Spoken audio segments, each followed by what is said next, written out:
This is Chapter 15, the section titled Discovery, Reconnaissance, and Expansion. It's also really known and more aptly titled The Age of Exploration and Discovery. This is the period of time where Europeans went out, found what they called the New World, settled it, colonized it, started doing business with the people there, enslaved people, killed people, traded, all of it. If you remember the ninth grade film that most of you watched, Guns, Germs, and Steel, this is when that particular period of history really began. The first thing I want to tell you about this is that it is simultaneous with both the Renaissance and the Reformation. It's plunked right into the middle of chapter 15 because it's happening at the same time as the Reformation and all of these religious wars. It's happening all at the same time, 1450 to 1650. These things are happening, again, all at the same time. So just keep that in mind as we go through the story. So they give you some definitions to start out here. Discovery was concerning the physical geography of the world and mapping it out. Reconnaissance is the spying out of new lands and new peoples to see what's there, and expansion refers to Europeans taking political control over the territories they found and establishing the first colonies. Those terms aren't all that important, but they thought you ought to know the difference. So this all starts really, it's motivated, the Europeans are motivated to do this by what happens actually in Eastern Europe. In 1453, the Ottoman Turks captured the city of Constantinople, which is modern-day Istanbul, and it had been the Byzantium, which was the capital of the Eastern Roman Empire going back to the Middle Ages. This was a freak-out moment for Europeans. Basically, they felt threatened, they felt behind, insecure, and it really promoted them going out and exploring other parts of the world. It was like we've got to get out there and conquer the world. We're under threat.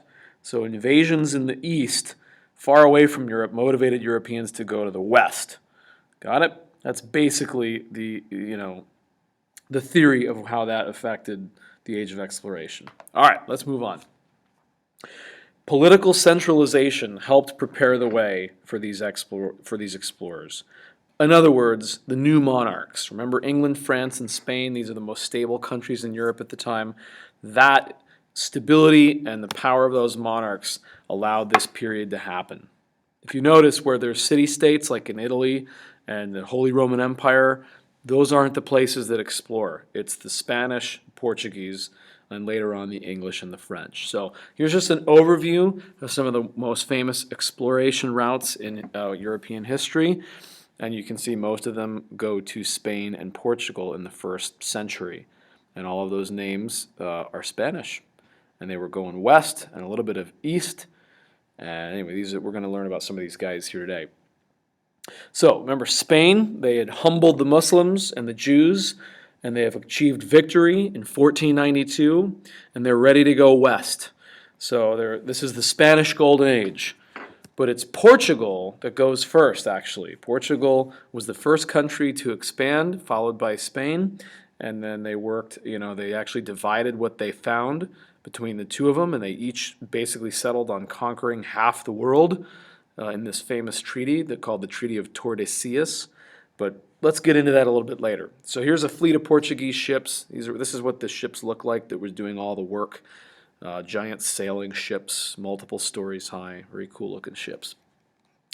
Prince Henry the Navigator is the first guy into the pool, and he had a navigation school in Lisbon, Portugal, and he taught sailors, and he also was a sailor himself, and he sailed the west coast of Africa for the first time, so a very limited form of exploration, but he was kind of one of the major causes of the Portuguese getting the lead. This guy was very skilled in what he did.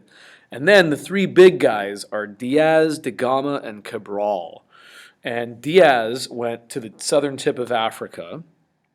Vasco da Gama, as you see in this picture, made it all the way to India for the first time, real India, not the West Indies, which is the Caribbean. And then Cabral as well. Cabral made it even farther into the Indian coast.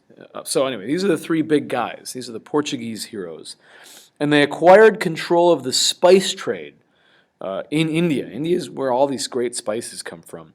And they got it by battling the Muslims. And they conquered, they had some victories in battle, and they took that spice trade over from the Muslims who had controlled it going back into the Middle Ages and all of that. So there's this ongoing epic battle between Christians and Muslims that really has never faded away.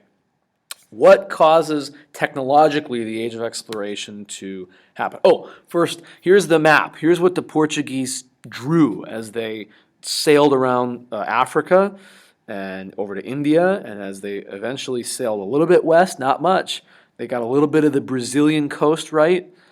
They knew very little of, there's some Caribbean islands up there, and on the very top of this map on the left is Florida. But they've got Africa. Look, they've done the shape of Africa correctly. And all the way to India, which is not so accurate. This is in the year 1500. This is the map of the world. It's amazing. All right, what allows this all to happen and the Portuguese to defeat, the Muslims and control the spice trade and all these things? The cannon, boom. All right, this is a new invention. And if you want to read a page on this, go to the textbook on cannon, and the author of the book, McKay, goes crazy on this. Like around page 505 in our book, he writes like a whole column on cannon. You ought to read it. It's good. The caravel is the three-masted sailing ship, fast. This is the main vessel that people are able to use to navigate the seas. A small, light, three-masted sailing ship. It's highly maneuverable. Okay? All right, so that's one. And then the astrolabe and new navigational instruments that can determine your latitude and your longitude. And the astrolabe, I'll read it to you here, is used to determine the altitude of the sun and other celestial bodies, and it permitted sailors to plot their latitude on a position north or south of the equator. I have no idea how this little dial does that, but it's like magic, and it did. And the magnetic compass, too. It allows you to determine your direction and position at sea. So these are the actual technology that actually helps this get going. Why do these guys do it? What's their motives? There's the big four. For God, for glory, for gold, and for a gateway to the new world. These are the big four. All right, write them down. God, glory, gold, and gateway. And there's some other ones too. Religion is big. This is the effort to Christianize civilization. It's part of the Counter-Reformation of the Catholic Church. All these guys are Catholic, of course, working for Spain and Portugal, and they wanted to convert native people and spread the gospel. This is bringing light to darkness and to people in darkness. So there's always that religious motive that they claim to have. It's a chance for upper-class Spanish men to get rich. Okay, there's good money to be made here, sailing the world. 3, the governments of Spain, Portugal, and the Netherlands, and eventually England and France sponsor these guys. Okay, so there's financial backing, and that's good. It mitigates your risk. Renaissance curiosity. You want to learn. This is an age of learning and a little bit of reason, and they want to learn about things. So there's an intellectual motive, but maybe there's this tied into the economic motive is spices. Ooh, exotic spices. We love spices. Spices are important in food, of course. Europeans use these in medicine and for ceremonies and religious ceremonies and lots of things. Okay, it's like this is the fad, the craze. You got to have spices, and they come not so much from Europe. Europeans, all they have is salt. But if you want things like pepper, that comes from the East, from the Indies, India. Anyway, lots of spices are big in the age of exploration. But here we go. The greatest motive of all was the quest for profit. Profit. Religion supplied the pretext. That's what they said. They said this is all about religion and bringing, Christianity to everybody. But gold was the motive. There's a famous quote. Religion supplies the pretext and gold the motive. All right. Spices are, this is big, but it's about making money by selling and trading in these spices. Here's the main man of the hour, Cristoforo Colombo. Um, This guy, of course, gets most of the credit for the age of exploration. He sailed for Spain, Ferdinand and Isabella, although he was an Italian himself. And he wasn't the first to go do these things, but he's the most famous. And there's various interpretations of him over the years. And for most of history, he has been one of the biggest heroes of all time. And that continued all the way through most of the 20th century into the most famous modern biography written of him is from 1942, and an author called Morrison. And this is Samuel Eliot Morrison. And he wrote this: "The whole history of the Americas stems from the 4 voyages of Columbus. Today a score of independent nations and dominions unite in homage to Columbus, the stout-hearted son of Genoa, who carried Christian civilization across the ocean sea." So most people in the world have thought this guy, in history, have thought he was just, top dog. In his 3 ships, the Nina, the Pinta, and the Santa Maria, remember those? You probably learned about those in elementary school. At least I did. And this biography, interesting, of 1942, is written in the middle of World War II, where we're fighting fascist Germany, Nazi Germany. And, we're looking for heroes in the past to boost our morale and defeating, enemies and this kind of thing. And so, just a little side note, when you write history, you're always writing it in the generation you live in. And that interprets your view of the past. So whatever's going on around you as a historian typically completely influences how you view things of the past. That's just the nature of it. It's called historiography, the writing of history with an interpretation. It's what professors do all the time. All right? But when you get to the 1970s and 80s, mainly the 70s, we have the Vietnam War going on. And everybody's anti-war and anti-America, and our image in the world has declined. And historians started writing about Columbus as this horrible villain who slaughtered and enslaved and has the whole legacy of exploitation and racism. And so the views change. So that's the view in the 70s. A little bit, in the 80s a little bit. I grew up in the 80s. That's kind of where we were starting to hear about Columbus as a bad guy. A lot of states used to celebrate Columbus Day as a day off of school. In fact, I had a day off of school growing up in the 80s, and that went away. And they go, Columbus is not so hot. Take that day away and let's reorient it and put it somewhere else and not call it Columbus Day anymore. Now, government employees still get Columbus Day off, but not schools, not students, not teachers. So the views have changed a bit.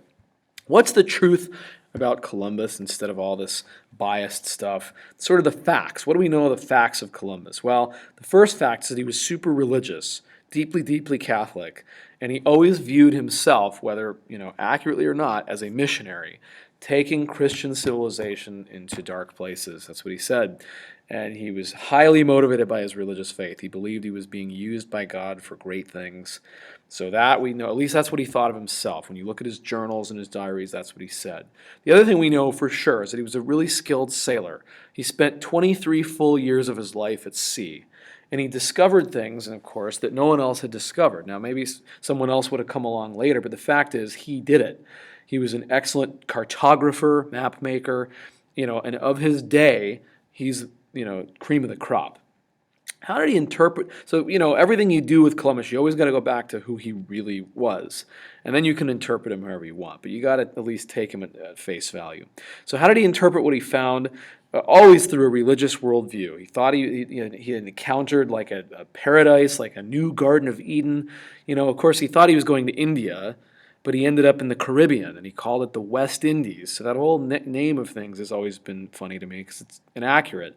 But he thought he'd found this paradise, with almost like new biblical, lands, and this myth. He helps create this myth of the new world, and it captivates people's attention.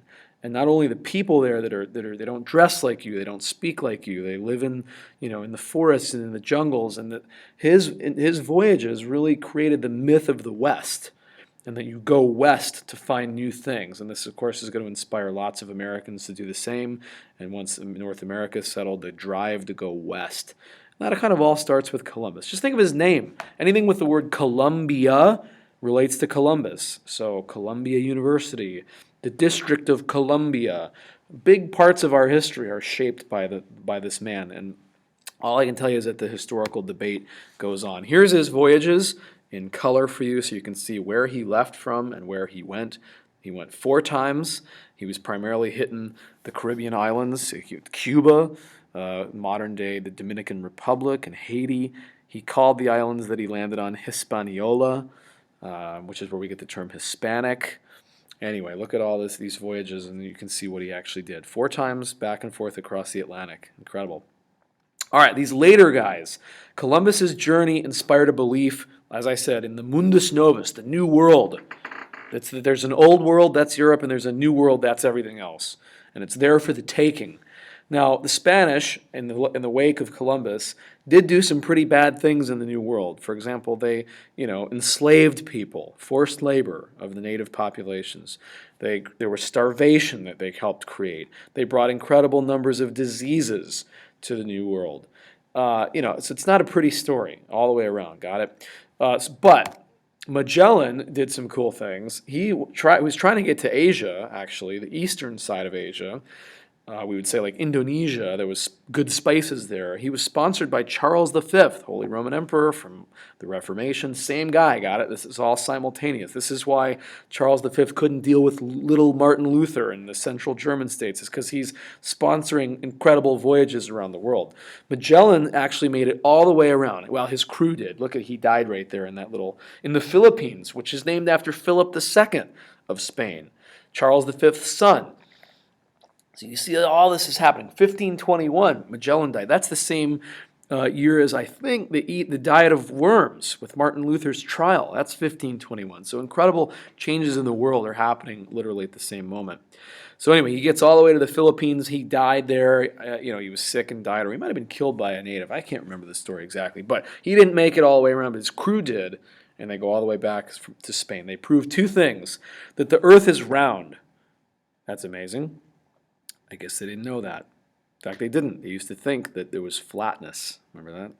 Sort of an elementary school myth. And he showed how vast the Pacific Ocean is. And I think he was the first to cross it. So the Pacific Ocean is so huge, and you know that. And then the Earth is round. So this is the first circumnavigation. That's the word. The circumnavigation of the world by Magellan. All right, so then you have these guys in Central and South America. I'll leave this map up. You've got Hernán Cortés for Spain. Went down and conquered the Aztecs, which is basically Mexico. Took him 3 years. It's a really interesting story, sort of a terrible story in some ways. He killed the emperor there. It was awful. Founded Mexico City.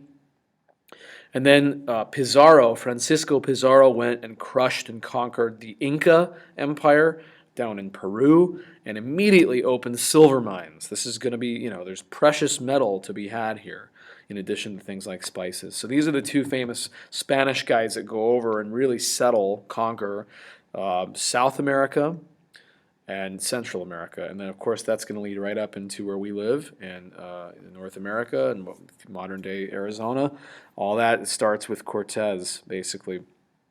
If you ever go to San Diego, there's all these things over there named after Balboa, like Balboa Park. That's named after Juan Vasquez de Balboa, who's a Spaniard, who made it up the California coast for the first time and sailed into San Diego Bay and found that and drew it. So all these things in California are named after that guy. There's lots. California is filled with sites of exploration. And anyway, cool stuff if you ever travel to California. All right, let's go on here. The Dutch are involved in exploration quite a bit. They're the financial backing of it all. So these Spanish are like the frontline guys. They're on the edge. They're on the they're doing the work of it, but the Dutch are financing a lot of this stuff. And then they're going to develop their own fleet of ships here in a little bit. So Antwerp becomes the financial capital of Europe. A lot of the money came in through there. All the good banks are there. Remember this? They've got good banks up in the Netherlands. And they don't have good banks in Spain and Portugal. So these guys actually did business with the Dutch. So first Antwerp and then Amsterdam was the commercial and financial capital of Europe. Not Spain, not Madrid, not Lisbon. It's up in Northern Europe. They're stable politically now that they've broken away. So amazingly, right? Even though they're fighting these wars against Spain and all that at the same time, all the banking houses are up there. And it gets really complicated, huh? All right. The Dutch East and West India Companies are, here you go, here's what they are. This is the main business of exploration. This is these companies were founded by the government of the Netherlands, and they had the biggest fleet of trading ships in the world. So slowly the Dutch are going to take over these things from, at least in the eastern part of the world, around Africa and India. They're going to take that over from Portugal. And these companies are really powerful. They build ships. They do all the business of trading. And anyway, we'll learn more about this, I think, in chapter 16. Enough for now. Let's go on. The economic effects of Spain's discoveries in the New World. Well, as I've taught you before, the 16th century is called the Golden Age of Spain. And this is when they're on top of the world, all right? The Golden Age of Spain. When's yours going to be? You know, what period of life is going to be like on top of the world for you? I don't know. Think about that. So this is created by the influx of gold and silver from the New World, of course. And here's the statistic for you. 35 million pounds of silver were transported across the Atlantic between 1503 and 1650. 35 million pounds of silver from the mines in the New World. All right, it's an incredible statistic. There's steady population growth in Spain over this period of time for a variety of reasons, but that's happening, as well as this influx of cash, of money, of gold and silver. And this is all called the Columbian Exchange. Look at this map here. This is really important that you know this term, named after Columbus. It's the circle of what comes and goes between the New World and Europe. And you got to know these things. Look at what went from Europe to the New World. All these products, onions, olives, turnips, coffee, peaches. Look at the grains, the livestock. You know, horses aren't indigenous to North America. They come from Europe. Pigs, sheep, cattle. And then all the disease that came, smallpox, influenza. You can see it. We brought all those diseases. And then look at what comes from the New World back to Europe. Lots of products, lots of produce. Okay, look at all that stuff. So this is the exchange of people and diseases and goods and ideas between Europe and the West. That's called the Columbian Exchange. This is probably the most important economic aspect. Of course, you can remember that guns, germs, and steel thesis from 9th grade. That all plays into this. All right, but here's the irony of this whole thing.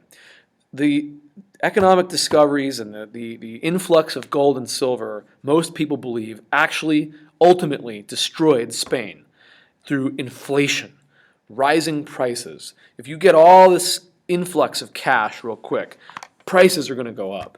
People are going to have money and people are going to raise prices. It's this cycle of more influx of money, more higher prices. It's almost called hyperinflation, where it's so fast. You know, if you got a raise all of a sudden and had $1 million in your pocket and you went and spent it, the guy at the store that sees you coming with $1 million is going to jack up his price because he knows you got it. Got it? Everyone knows this stuff's going on. So ironically, it's called the price revolution. It refers to all this inflation. Prices just out of control. It's so bad for Spain, amazingly, that they went bankrupt several times in the 1500s. The kings of Spain repudiated. That means they canceled their debts. They went bankrupt. They wouldn't pay. So there's lots of economic theories about this, but just know that one of the main theories is that all the influx of gold and silver actually ironically destroyed the Spanish economy. And by 1600, they're broke. They got nothing. They're in shambles, and the Golden Age was over. And how does it affect the people in Spain? The middle class does okay because they own things and they already had wealth to begin with. The poor, of course, fare the worst because the prices of food go so high that people literally lose what they have and can't eat in Spain. So that's one of the more ironic sets of theories in history about the 1500s was great for Spain from 1492 all the way to about 1600. They're on top of the world, the Golden Age of Spain, and the gold is what kills them in the end. That's it for now.